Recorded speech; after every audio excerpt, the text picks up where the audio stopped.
Hello, Royal Affairs family. This is Roy, And I'm Yolanda. and we're your guides in showing you Affairs affairs done done right. right. And over the last couple of months, we've been discussing various topics where we've each given our different perspective, my perspective, Roy's perspective, and then we come back together to do a recap. And this week, it's no different. Today, we are recapping on triggers and how travel can help you be away from those familiar triggers and reminders of the affair, right? Correct. Okay, Correct. so guess it's my turn. There was a glare when we started recording, so I hope I can see my notes. I hope you can see. Hope I can see my notes. So first, I just said that I look at triggers as just being reminders, Right. reminders of the past, and those reminders can be positive or negative. I spoke about my very first ticket. Speeding down the highway. Speeding down Michigan Road. It was no, it was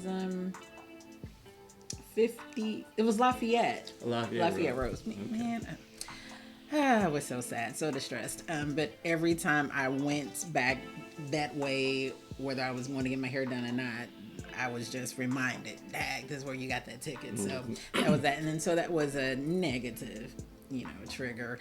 And then I also talked about how whenever I hear music that I used to dance to, or that we did a dance to back in school, that response was like a positive one. It's Right. like, oh, we did a dance off of that. Then I was also, when I was thinking of doing that portion, I was like, man, if babe tell me one more time, when I can't even remember the name of that song that you was like when you guys would run track and somebody would put in, I was like, if I hear that one more Same song. hear that one more time. But anyway, so there are definitely positive triggers as well. So they are a reminder of the past. And I explained how, in my opinion, that when you are traveling, it allows you to be away from those negative triggers. There's nothing positive about, being reminded of an affair, but it allows you to be away from those negative triggers.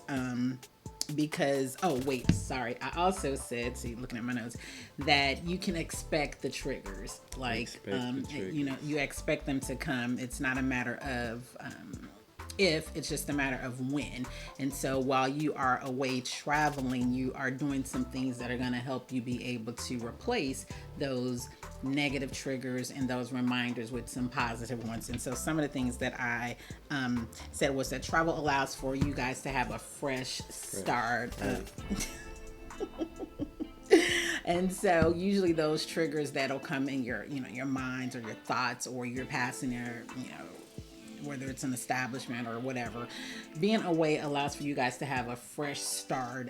Even if you've been to that particular destination 1,000,001 times, there's always a fresh perspective, new eyes. So when you're traveling, it allows you guys to have a fresh start, a fresh perspective, and those constant physical reminders are not there, unless of course you're in Cancun.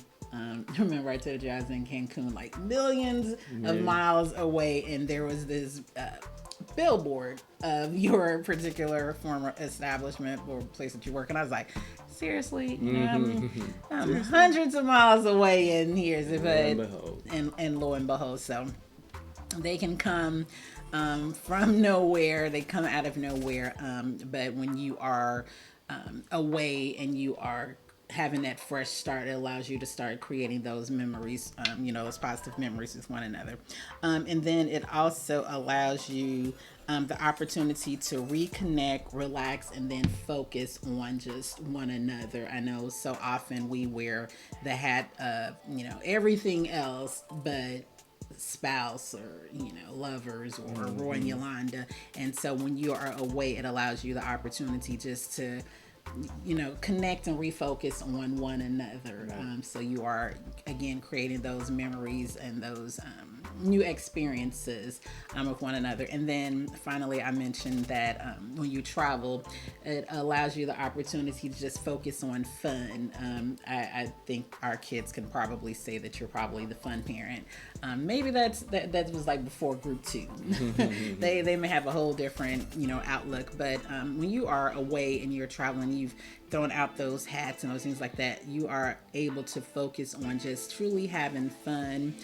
You're able to really just live in the moment. You're able to not worry about, the past or what has happened or this happened or anything like that. You're just really able to just focus on the present and the here and now. And then as you are beginning to create those new memories, as you are creating those new experiences, when a trigger comes, you're able to navigate them a little bit better, because you can pull back on, okay, this is where we are right now. We're safe. We're in a safe place. We're happy. Things are going okay. Things are going well. I can begin to replace those negative thoughts with some positive memories and some things that, we've done together, those experiences that we have shared. So that's basically, and obviously that's not the end all be all. There are, more things, but those are just my takeaways from triggers and traveling and being away from the familiar. What about you? Great recap. So with my perspective, I shared a couple of things. I reminded everyone again as well that 100% of the travelers that go on vacation have a head on their shoulders. And with that being said, they'll have thoughts, memories that they take with them. You can't necessarily run away from those, and like you said, you just have to expect those, unless you're going to be the headless traveler. And if you find out a way to be the headless traveler, let me know. And then I talked a little bit about accepting, acknowledging, and then encouraging one another. All the points that Yolanda talked about as well. I did encourage the fellas to, in those moments, when your boo says, I'm triggered right now, have the audacity, the strength, the courage, the resolve to say, well, what can I do? What do you need from me right now? Because that'll be a space where the two of you can use the skills, techniques that your therapist, your counselor, the sage wisdom you got from Big Mama to help you navigate what could sometimes be a lot of times an uncomfortable conversation, but you've developed the skills to make that a safe space where you can comfortably kind of talk through it. So those were the three things that I wanted to share with the group around being away from using travel, being away from familiar triggers, but also it's not just running away from familiar triggers, old triggers, but chasing after new treasures. So that's hopefully what we would be able to do and pass along to you as well, as you endeavor to use travel and our shared experiences to help you grow. Yeah, those are good. What you say, Chasing after new treasures. That's being good. Intentional. Being intentional. Okay, we need to plan a vacation. I'm ready. I think so. I'm ready to go chase after some more treasures, create some new memories. So before we go, so since we've been talking about triggers, so, like when you are getting ready to get a car and you're like investigating and you're like, okay, I think I want this and I think I want this and I think I want this, and then you finally hone in on the one car that you really, really want to get, and then all of a sudden you start seeing that car is like everywhere you go.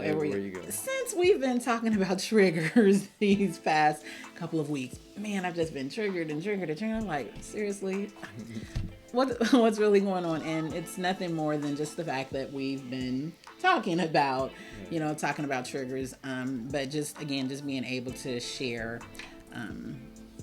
your heart, share what's going on. Nothing has been said or done intentionally, unintentionally.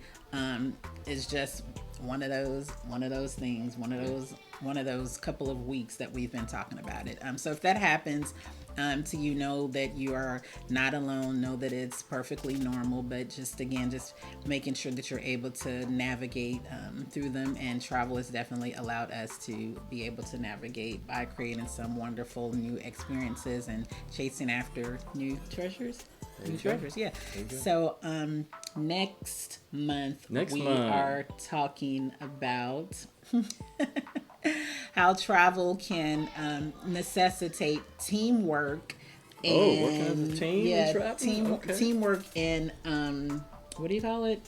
Teamwork and compromise, because there's probably Oh, because like if I want to go, I want to go here I on don't want to do that. vacation and you want to go here on I don't want to vacation, go there. we how do we come together and show that teamwork that we can do, or compromise, or even if we say we're on the same page when it comes to the destination. When we get there, you want to do this, I want to do this, I want to do that, you want to do this, and so then there's a time for compromise. I know my cousin, he his new wife, his new bride, was saying that when he goes on vacation, he just want to sit and chill and relax, and she's like, no, I want to get up and go party. See what's out here in these streets. Exactly. So how do you navigate that process? And so travel allows the opportunity to do that. So we'll see what we come up with, what we talk about next week on travel necessitating teamwork and compromise, because those are not bad words. Those are good words. So yeah, that's coming up next month. So if you like what you're hearing, go ahead and hit that like button. And then also, in order to stay notified around what's coming up next, hit the subscribe and notification bell so that you can see what's coming up next. And always feel free to leave some comments so we can hear directly from you and respond directly to you. So until next time, this is Roy and Yolanda showing you Affairs done right. See you guys next time.